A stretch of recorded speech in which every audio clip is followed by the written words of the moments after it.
o cristão e o pecado. Por que falar sobre pecado tem se tornado um tabu nas igrejas? Por que a gente não vê muito esse assunto? Não estou dizendo que são todas as pessoas, mas muitas pessoas não tratam mais sobre o pecado. Muito prazer, o meu nome é Theo, eu tenho 18 anos e assim como você, eu já me perguntei algumas vezes, por que será que fulano não fala sobre pecado lá no altar? Por que será que ciclano não fala sobre pecado? Por que tal igreja tal? Será que eles têm medo de falar sobre pecado? Ou será que nós não queremos ouvir sobre o pecado porque é muito bom para a gente viver no pecado? Abra sua Bíblia comigo, lá em Romanos 6, no verso 14. Aqui no nosso canal já tem um vídeo falando sobre o pecado. Nesse vídeo a gente falou resumidamente algumas formas que pode nos ajudar no processo de santificação e para a gente acabar com o pecado em nossa vida. Mas nesse vídeo de hoje eu queria tratar de uma forma mais aprofundada para a gente entender isso. O cristão e o pecado. O que a cruz de Cristo tem a ver com o pecado? Qual o papel de Jesus em nós, na santificação? A gente vai entender um pouco disso hoje. Abra sua Bíblia comigo, lá em Romanos 6, 14, que diz assim: pois o pecado não terá domínio sobre vós, pois não estáis debaixo da lei, mas debaixo da graça. Paulo diz aqui que o pecado não terá mais domínio sobre nós. E é algo muito interessante, porque às vezes eu fico pensando, se Paulo está dizendo isso, significa que se nós ainda pecamos, é porque nós nos submetemos ao domínio no pecado. Não é porque o pecado ele tem domínio sobre nós, é que nós nos permitimos e nos submetemos ao domínio no pecado e, consequentemente, ele acaba tendo domínio sobre nós. E é um ponto muito interessante de se analisar, porque se isso está acontecendo é porque tem algo muito errado.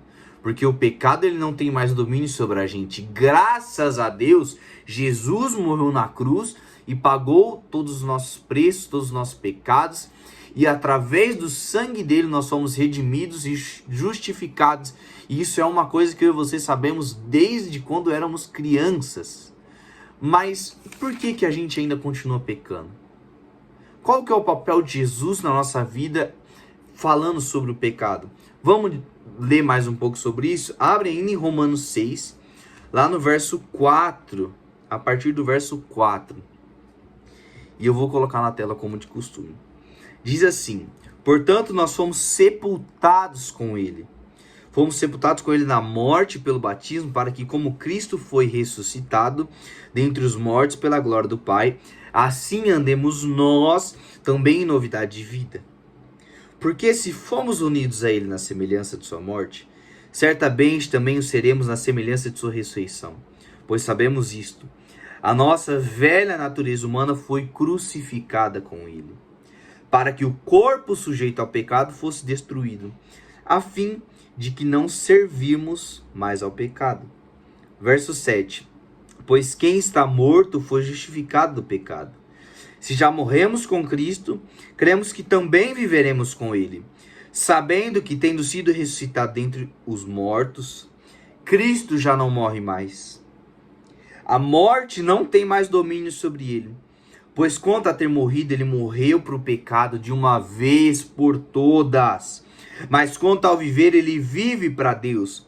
Assim também, considerai-vos mortos para o pecado, mas vivos para Deus em Cristo Jesus. Cara, eu gosto muito do livro de Romanos, especialmente sobre Romanos 6, porque Paulo, ele quebra algo que nós vemos hoje, que é o medo de falar sobre o pecado, ou ainda mais, ele fala para as pessoas ouvirem de forma que, tipo assim, quebra esse lance. Eu não quero ouvir sobre o pecado, porque eu tô confortável no pecado, eu tô bem aqui. Essa é a mensagem que tem que ser pregada. Essa mensagem que a gente tem que ir na palma da nossa mão, nos nossos olhos, na nossa testa. E quando vierem aqueles dias de tentação, aquele dia que a gente está naquela vontade de pecar, a gente lê para esses versos de Romanos 6, e entender a obra redentora de Cristo na nossa vida. Vamos destrinchar um pouco Romanos 6. No verso 4, Paulo diz assim: assim andemos nós também em novidade de vida. Quando Paulo diz andemos nós também em novidade de vida, ele trata a respeito do que é dito um pouco mais nos versos depois do verso 4. Nós viemos de uma velha natureza. Andar em novidade de vida é deixar o velho para trás e viver o novo. E nesse caso, o novo é viver uma vida santa e pura diante aquela vida antiga que nós tínhamos. Porque eu e você já sabemos que a nossa natureza é uma natureza pecaminosa. Nós viemos do pecado, mas como já dissemos, através do sangue do Cordeiro nós somos purificados e perdoados. Então, você precisa andar em novidade de vida. Eu preciso andar em novidade de vida. Nós precisamos andar em novidade de vida. Porque esse é um dos primeiros passos para nós deixarmos o pecado. Em vez de ser o cristão e o pecado, é o cristão e Jesus. O cristão e o Espírito Santo. Porque quando nós não damos mais espaço para o pecado na nossa vida, aí sim nós damos mais espaço para o Espírito Santo em nossa vida. Aí sim nós damos mais espaço para Deus em nossa vida. Abre comigo lá em Lucas 9:23. Jesus diz assim: se alguém quiser vir após mim, negue a si mesmo, tome a cada dia sua cruz e siga-me. Aqui é uma ação e uma consequência. Se nós negarmos a nós mesmos e tomarmos a nossa cruz diariamente, uma coisa acontece. Nós damos espaço para Deus agir em nossa vida. E assim é a novidade de vida. Se nós começamos a deixar o velho para trás e começamos a ver uma nova vida, nós estamos dando espaço para Deus agir em nossa vida. E isso é muito importante. Vamos continuar aqui em Romanos 6. Ele diz: a nossa velha natureza foi crucificada com ele. A gente precisa entender que a nossa velha natureza, entre parênteses, o pecado, foi crucificada na cruz com Cristo. E lembra que nós lemos lá em Romanos 14 que o pecado ele já não tem mais domínio sobre nós? É isso que quer dizer. O pecado ele já foi pago por Jesus. O preço foi pago na cruz. Então se a nossa velha natureza foi crucificada com ele para que o corpo sujeito ao pecado fosse destruído, a fim de que não servíssemos mais ao pecado, você entende que está uma coisa ligada com a outra? A nossa velha natureza foi crucificada para não servirmos mais ao pecado. Quando a gente se submete ao pecado de tal forma, a gente acaba anulando isso que tá sendo dito aqui. Porque a gente ignora totalmente o fato que Jesus morreu na cruz, que a nossa velha natureza foi crucificada e diz assim: eu não tô nem aí, eu quero pecar, eu quero satisfazer a minha carne e é isso que eu quero. Só que a gente está errado quando a gente pensa assim. A gente tem que entender que o pecado ele não tem mais domínio sobre nós e que nós não podemos nos submeter ao pecado. Porque quando você peca, cara, quando a gente peca, a gente está declarando que a obra de cruz não valeu de nada. Que a obra de Jesus não valeu de nada pra gente. Só que isso é uma mentira. Jesus morreu por nós, Jesus pagou os nossos pecados, Jesus sofreu por mim e por você. E se nós ainda pecamos é porque muitas vezes somos ignorantes, ao ponto de não estar mais nem aí para aquilo que Jesus fez por nós. A gente tem que entender que nesse processo que nós vivemos da vida cristã, que é muito comum nós conhecermos o pecado e pecar até porque somos de natureza pecaminosa, vai existir algumas coisas para a gente sair disso, para a gente conseguir melhorar a nossa vida com Deus. Eu quero falar 3 pontos muito importantes para a gente deixar o pecado e dar espaço para Deus agir em nossa vida. O primeiro ponto é o nosso relacionamento com o Senhor. Mateus 6,33. Nós sabemos esse versículo de cor salteado. Buscai primeiro o reino de Deus e a sua justiça, e as demais coisas serão acrescentadas. O nosso relacionamento com o Senhor é muito importante. Porque quando nós nos relacionamos com Ele, a gente está dando espaço para ele agir em nossa vida e, consequentemente, limpar o pecado na nossa vida. Então, primeira coisa, invista no reino de Deus, invista tempo no reino de Deus. Segunda coisa, santificação. Todos esses 3 pontos andam junto com o primeiro, que é o relacionamento. Mas vamos lá, santificação. A gente precisa se santificar. E como a gente se santifica? Relacionamento. Relacionamento diário com o Senhor. Leitura da palavra, oração, jejum e oração são 3 coisas básicas, gente, que nós cristãos já sabemos disso. Só que muitas vezes a gente não faz isso, a gente não faz o que tem que ser feito. Muitas vezes a gente não quer pagar o preço. A gente ora para o Senhor nos libertar, a gente pede para o Senhor nos ajudar. Só que quando é o momento da gente se posicionar, a gente não quer. A gente não, tá tudo bem, até aqui tá bom. Eu não preciso mais que isso. Pô, cara, o que tá acontecendo com a gente?